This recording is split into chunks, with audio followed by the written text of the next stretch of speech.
दोस्तों आज आपको एक ऐसे पौधे की खेती की जानकारी दूंगा जिसकी मार्केट के अंदर डिमांड दिन प्रतिदिन बढ़ती जा रही है और जो भी कोई किसान भाई इसे लगा रहा है वो लाखों मुनाफा इससे कमा रहा है। और इसकी मार्केट में इतनी डिमांड है, इससे बालों के प्रोडक्ट बनाए जा रहे हैं, स्किन के प्रोडक्ट बनाए जा रहे हैं और साथ में जो खाने के प्रोडक्ट हैं, हेल्दी प्रोडक्ट, उनके अंदर भी इसका भरपूर मात्रा में इस्तेमाल हो रहा है। तो दोस्तों आज की जो खेती है मैं आपको स्टेप बाय सिखाने की कोशिश करूंगा और जो ये खेती है इसे बोलते हैं एलोवेरा फार्मिंग या फिर हिंदी के अंदर घृत कुमारी फार्मिंग। ये एक औषधीय पौधा है और इसके बहुत सारे औषधीय गुण हैं। यदि आप कोई किसान भाई इसकी फार्मिंग करेंगे और आने वाले भविष्य अगर इसका हम देखें तो बहुत ही उज्जवल है, बहुत अच्छा मुनाफा ये खेती हमें देगी। तो इसलिए हम इस वीडियो के अंदर स्टेप बाय सीखेंगे भाई किस तरीके से हम एलोवेरा की खेती कर सकते हैं। इसलिए आप इस वीडियो को आखिर तक देखिए और लास्ट में आपको एक हर बार की तरह एक बेहतरीन पॉइंट बताऊंगा, उसे भी जरूर सुन के जाएं आप। स्टेप फर्स्ट, मौसम और मिट्टी। दोस्तों जब भी हम एलोवेरा की फार्मिंग करेंगे, जो आपका मौसम है वो लगभग 25 डिग्री टेम्परेचर से लेके 45 डिग्री टेम्परेचर तक रहना चाहिए आपके उधर का। अगर इससे ज़्यादा होगा या फिर इससे कम होगा तो वहाँ पे ये उग तो जाएगा, लेकिन क्या है इसकी जो ग्रोथ है वो काफ़ी स्लो या फिर होगी भी नहीं।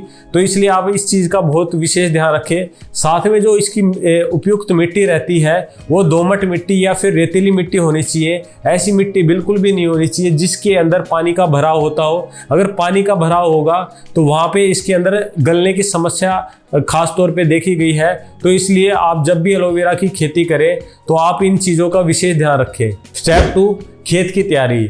दोस्तों जब भी आपको एलोवेरा की बुआई करनी है उससे पहले आपको अपने खेत की तैयारी करवा लेनी है।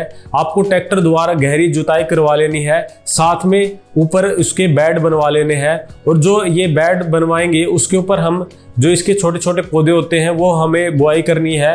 क्योंकि दोस्तों कई बार क्या होता है अगर ज़्यादा बारिश आ जाए तो बेड की वजह से आपके जो पौधे हैं उनका बचाव हो जाएगा, उनमें गलने की समस्या नहीं आएगी। और जैसे ही आप ये काम कर ले उसके बाद में आपको लगभग 10 से 15 टन अपने खेत के अंदर गोबर गिरवा लेना है 1 एकड़ के हिसाब से, और इसकी अच्छे से गुड़ाई करवा लेनी है ताकि जो गोबर आपने डाला है वो मिक्स हो जाए और आपके जो पौधे की ग्रोथ है और प्रोडक्शन है वो अच्छी आपको मिले। स्टेप 3, बुआई का समय और विधि। दोस्तों जब भी आपको जो एलोवेरा के छोटे छोटे पौधे लगाने होती है, उसकी छोटी पौध होती है वो लगानी होती है, वो लगभग मार्च से लेके अगस्त के बीच लगाए। ये सबसे बेहतरीन मौसम होता है इसकी बुआई करने के लिए। और जो ये एलोवेरा के बड़े बड़े पौधे होते हैं उनके नीचे छोटे छोटे सकर्स निकले होते हैं इनके, यानी कि छोटे एलोवेरा के पौधे निकले होते हैं।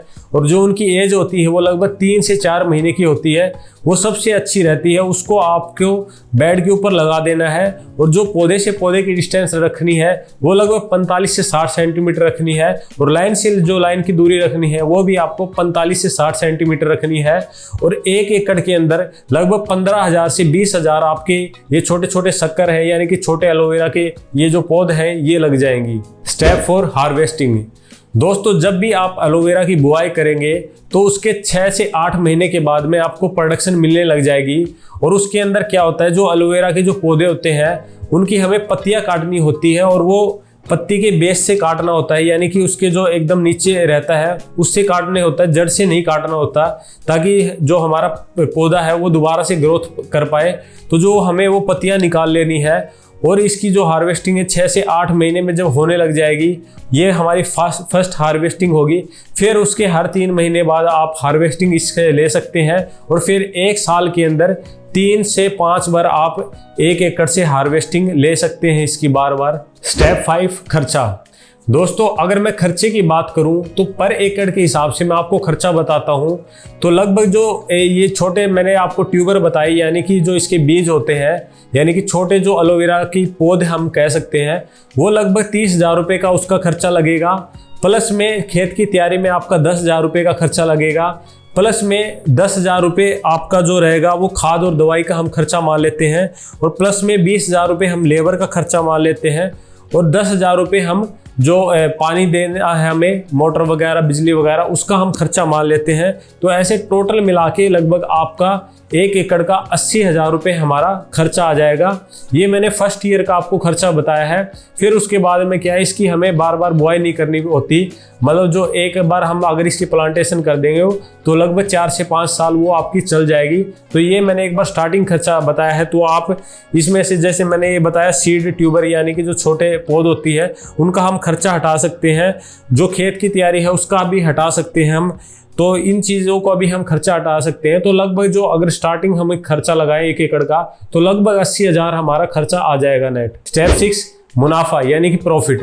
दोस्तों अगर मैं प्रॉफिट की बात करूं तो लगभग 1 एकड़ से हमें दूसरे साल लगभग 20 टन से लगभग 40 टन के बीच में हमें प्रोडक्शन देखने को मिलेगी। अगर एवरेज हम 30 टन भी माने, और जैसे मैंने इसका मार्केट में रेट पता करा तो लगभग जो इसका रेट रहता है वो 5 रुपये किलो से लेके 15 रुपये किलो तक रहता है। हम एक एवरेज रेट मान लेते हैं 8 रुपये पर किलो का। तो लगभग 30 जब हम टन को यानी कि 30,000 किलो को जब हम 8 से मल्टीप्लाई यानी कि गुणा करेंगे तो लगभग हमारा 2,40,000 रुपये हमें प्रॉफिट निकल के आएगा। उसमें से अगर हम खर्चा भी जैसे 20,000 लेबर का खर्चा मान लेते हैं, 10,000 दवाई पानी खाद वगैरह का मान लेते हैं और 10,000 रुपये बिजली और एक्स्ट्रा कुछ ले लेते हैं, तो लगभग हमें जब माइनस करेंगे मतलब 40,000 को जब हम माइनस करेंगे तो आपका 2 लाख रुपये पर एकड़ से हमें मुनाफा होगा। और दोस्तों अगर हम इसे ज़्यादा लार्ज स्केल पे करेंगे तो हमें और ज़्यादा मुनाफा होगा। बहुत अच्छा स्कोप है अगर कोई मेरा किसान भाई करता है इसे, तो इसका भविष्य दिन प्रतिदिन बढ़ता जा रहा है और इसकी डिमांड भी मार्केट के अंदर बढ़ रही है। आप भी घर पे कोई ना कोई इसका प्रोडक्ट जरूर यूज कर रहे होंगे। तो आशा करता हूं दोस्तों आपको ये वीडियो पसंद आई होगी। वीडियो पसंद आए तो वीडियो को लाइक कर दें और मेरे चैनल को सब्सक्राइब कर दें। बाकी नए एक और वीडियो के साथ मिलेंगे, एक और नए बिजनेस आइडिया के साथ मिलेंगे। तब तक के लिए धन्यवाद।